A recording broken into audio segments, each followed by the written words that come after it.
TRS పేరు మార్చడం ఎంత వ్యూహాత్మక తప్పిదమో బీఆర్ఎస్ కు ఇప్పుడిప్పుడే తెలిసి వస్తుంది. అధికారం కోల్పోయిన వెంటనే ఈ తప్పిదాన్ని గుర్తించినప్పటికీ రోజులు గడుస్తున్న కొద్దీ దాని ప్రభావం ఇప్పుడిప్పుడే అనుభవంలోకి వస్తుంది. టీఆర్ఎస్ పేరు మార్చడం అంటే తెలంగాణతో ఆ పార్టీ పేగుబంధాన్ని తెంచుకోవడమే. అందుకే అందివచ్చిన రాజకీయ అవకాశాలను కూడా బీఆర్ఎస్ ఒడిసి పట్టలేని నిస్సహాయ స్థితికి చేరుకుందన్న విశ్లేషణలు వ్యక్తమవుతున్నాయి. కాంగ్రెస్ పార్టీ తప్పిదాలను కూడా ప్రశ్నించలేని పరిస్థితిలో గులాబీబాస్ ఉన్నారనే టాక్ వినిపిస్తోంది. మరి ఇవన్నీ గుర్తించి బీఆర్ఎస్ అధినేత కారు రిపేర్ మొదలు పెడతారా?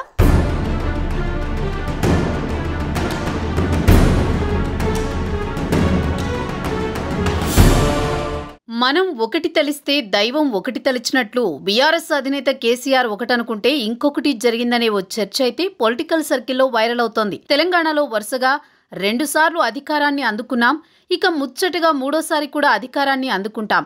ఇది 100% పక్కా.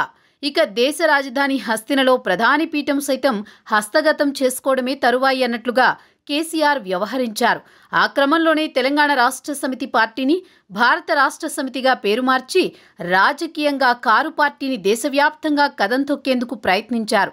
అందులో భాగంగా ఏపీలో పార్టీ అధ్యక్షుడిని నియమించడంతో పాటు గుంటూరులో పార్టీ కార్యాలయాన్ని సైతం ఏర్పాటు చేశారు. అలాగే మహారాష్ట్ర రాజకీయాల్లో సైతం కారు పార్టీ కీలకంగా వ్యవహరించేలా పావులు కదిపారు. కానీ ఇటీవల జరిగిన తెలంగాణ అసెంబ్లీ ఎన్నికల్లో ఓటర్లు హస్తం పార్టీకి పట్టం కట్టారు. దీంతో గులాబీ బాస్ కేసీఆర్ కంగు తిన్నారు. అంతేకాదు అధికారంలో ఉన్నప్పుడు ఆయన వెంట కోటరీగా మసిలిన నేతలంతా బీబీ పాటిల్, కడియం శ్రీహరి, కేకే, బొంతు రామ్మోహన్ వగైరా వగైరా అంతా టోకుగా కాంగ్రెస్ పార్టీ తీర్థం తీసుకున్నారు.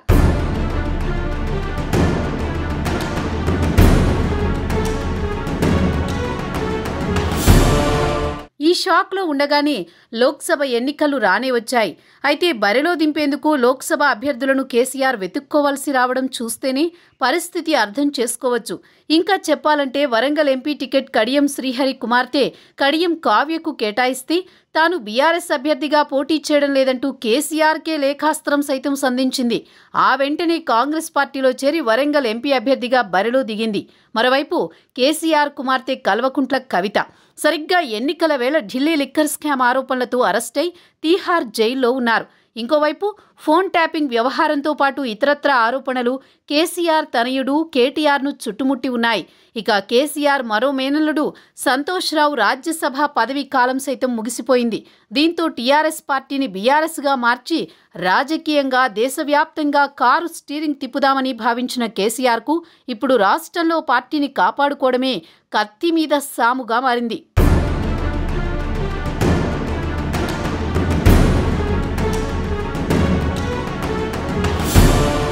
2001లో టీఆర్ఎస్ పార్టీని కేసీఆర్ స్థాపించారు. 2004లో ఆయన కరీంనగర్ నుంచి లోక్సభకు ఎన్నికయ్యారు. ఇక 2009లో మహబూబ్ నగర్ లోక్సభ స్థానం నుంచి పోటీ చేసి విజయం సాధించారు. అలాగే 2014లో మెదక్ లోక్సభతో పాటు గజ్వేల్ ఎమ్మెల్యేగా సైతం పోటీ చేశారు. అయితే ముఖ్యమంత్రి పీఠం ఎక్కడం కోసం మెదక్ లోక్సభ స్థానానికి రాజీనామా చేశారు. ఇక 2014లో నిజామాబాద్ లోక్సభ స్థానం నుంచి కవిత ఎన్నికయ్యారు. ఆ తర్వాత జరిగిన ఎన్నికల్లో అంటే 2019లో అదే నియోజకవర్గం నుంచి పోటీ చేసి బీజేపీ అభ్యర్థి ధర్మపురి అరవింద్ చేతిలో ఆమె ఓటమి పాలయ్యారు. ఇక 2024 లోక్సభ ఎన్నికల్లో కేసీఆర్ ఫ్యామిలీ నుంచి ఒక్కరు కూడా ఎన్నికల బరిలో దిగడం కానీ రాజ్యసభలో ప్రాతినిధ్యం వహించడం కానీ లేదంటే పరిస్థితి అర్థం చేసుకోవచ్చు. 2 దశాబ్దాల పాటు కేసీఆర్తో పాటు ఆయన ఫ్యామిలీ రాజకీయంగా ఒక చక్రం తిప్పింది. టీఆర్ఎస్ పార్టీని స్థాపించిన తర్వాత ఆ పార్టీ జెండాను రెపరెపలాడించిన కేసీఆర్ అదే పార్టీని బీఆర్ఎస్గా మార్చి ఎన్నికలకు వెళ్లడం ద్వారా అసెంబ్లీ ఎన్నికల్లో ఆ పార్టీ అధికారాన్ని కోల్పోయింది.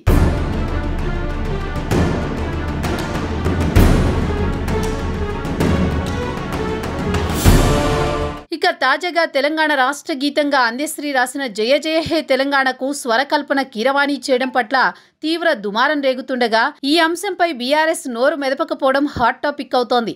అధికారం కోల్పోయిన నాటి నుంచి మళ్లీ సెంటిమెంట్ను తెరపైకి తీసుకురావాలని ప్రయత్నిస్తూ విఫలమవుతోన్న బీఆర్ఎస్ ఈ వివాదంపై సైలెంట్గా ఉండడంపై జోరుగా చర్చ జరుగుతోంది. కేవలం రాష్ట్ర అధికారిక చిహ్నంలో రేవంత్ సర్కార్ చేస్తోన్న మార్పులపైనే అభ్యంతరం చెబుతోంది తప్పితే కొంతమంది తెలంగాణవాదులు వ్యతిరేకిస్తున్నట్లుగా ఏపీకి చెందిన కీరవాణితో రాష్ట్ర గీతానికి స్వరకల్పన చేయించడంపై బీఆర్ఎస్ పెద్దలు అభ్యంతరం వ్యక్తం చేయడం లేదు. ఇందుకు కారణం ఏంటన్న ప్రశ్నలు తెరమీదికి వస్తున్నాయి. పార్టీ పేరును మార్చడం ఓ కారణమైతే గతంలో ఆ పార్టీ ఏపీకి చెందిన నాయకులతో వ్యవహరించిన తీరు కూడా ఓ రీజన్ అని విశ్లేషిస్తున్నారు. అదే పార్టీ పేరు మార్చి ఉండకపోయుంటే సర్కారు విధాన నిర్ణయాలపై నాటి తరహాలో టీఆర్ఎస్ సారథ్యంలో ఉద్యమాలు బయలుదేరి ఉండేవన్న వాదనలు బీఆర్ఎస్ క్యాడర్లో వినిపిస్తున్నాయి. దీంతో బీఆర్ఎస్గా పార్టీ పేరును మార్చడం ఎంత తప్పిదమో ఇప్పుడు క్రమంగా తెలిసి వస్తుందని క్యాడర్ పెదవి విరుస్తోంది.